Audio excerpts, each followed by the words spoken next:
السلام عليكم ورحمة الله وبركاته. مرحبا بكم في قناة تفاصيل صغيرة. قد تحسم المباريات بالتفاصيل الصغيرة، وقد تحسم البطولات بالتفاصيل الصغيرة. نبدأ حلقة اليوم.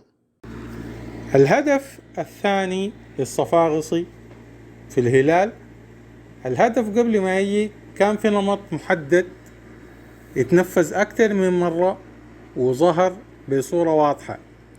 اللاعب اللي حرز الهدف بركات، اللاعب ده دخل في الشوط الثاني، دخل بلياقة بدنية كاملة ولاعب على فارس، وفارس المجهود البدني بتاعه بدأ يقل، ودي النقطة الأساسية اللي فرقت في عملية إحراز الهدف. وممكن نشوف النمط أولا ثم نحلل الهدف لاحقا. الهجمة دي بتمثل سيناريو مشابه للي حصل في الهدف الثاني. الكرة عند الهلال يمتلكها لاعبو وسط الهلال، يتناقل الكرة ثم تقطع الكرة من لعيبة الهلال في الطرف الأيمن للهلال، وتبدأ الهجمة بالجهة اليمنى للهلال. بيجي يكمل من هنا الجناح الأيمن للصفاقسي بالجهة اللي لاعب فيها فارس، وبنشوفوا انه هو بيكمل مع الهجمة، وفارس الآن بيدخل معاه في عملية بتاعت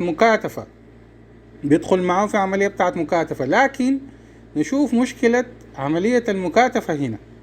المشكلة هنا انه اللاعب هو اقرب للمرمى منك، يعني انت المفروض تكون تدخل قدامه. يعني حس الكرة دي لو اتعكست كان هو فرصته في انه يلعب الكرة اكبر.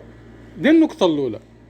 النقطة الثانية، الكرة دي قام بإبعاد فوفانا، وطريقة الإبعاد دي جايين ليها برضو حنتكلم عنها، لأنه دي الطريقة الصحيحة في عملية إبعاد الكرة.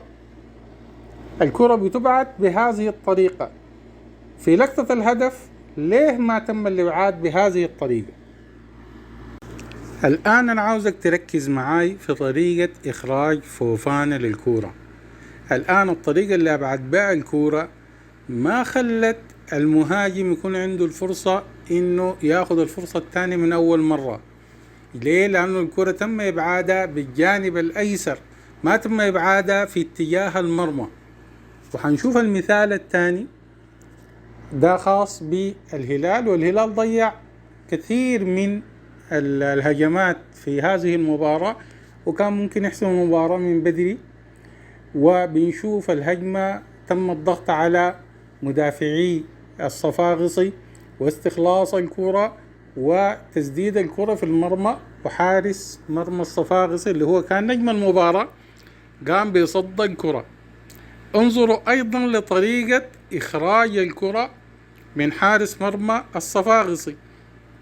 طلع الكرة بطرف الميدان وليس في وسط الميدان، والكلام ده بيجي بالتدريب.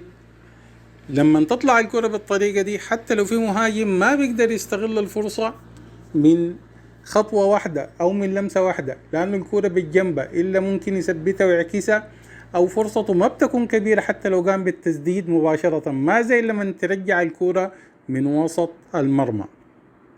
سيناريو الهدف الثاني للصفاقسي نفس السيناريو السابق، كرة في وسط الميدان بالنسبة للاعيبة الهلال، ويتم الضغط على الجهة اليمنى لدفاع الهلال واستخلاص الكرة، وبدأ الهجمة من الطرف الأيسر أو الجناح الأيسر للصفاقسي.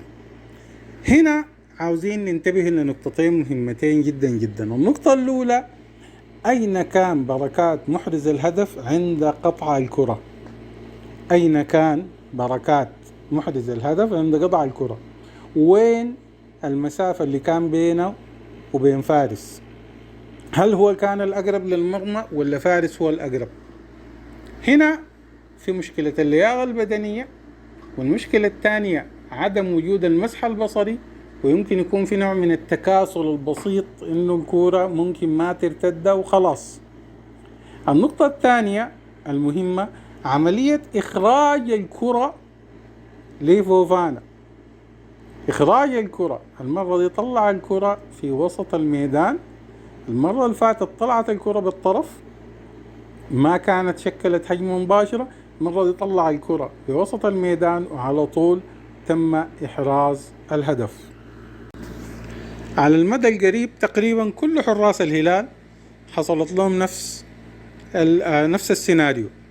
أبوجا إخراج الكرة إخراج خاطئ وإحراز الهدف، أبو 20 إخراج للكرة وإحراز الهدف، فوفانا إخراج للكرة وإحراز للهدف، فوفانا تاني صد للكرة وإحراز الهدف. لما يتكرر النمط بالطريقة دي معناها يجب على مدرب الحراس في نادي الهلال الانتباه إلى هذه النقطة، وده موضوع طويل بتفاصيل كثيرة جدا. المدربين الحراس هم الأقدر والأقدر على معالجة هذه المشكلة. تحياتي والسلام عليكم ورحمة الله وبركاته.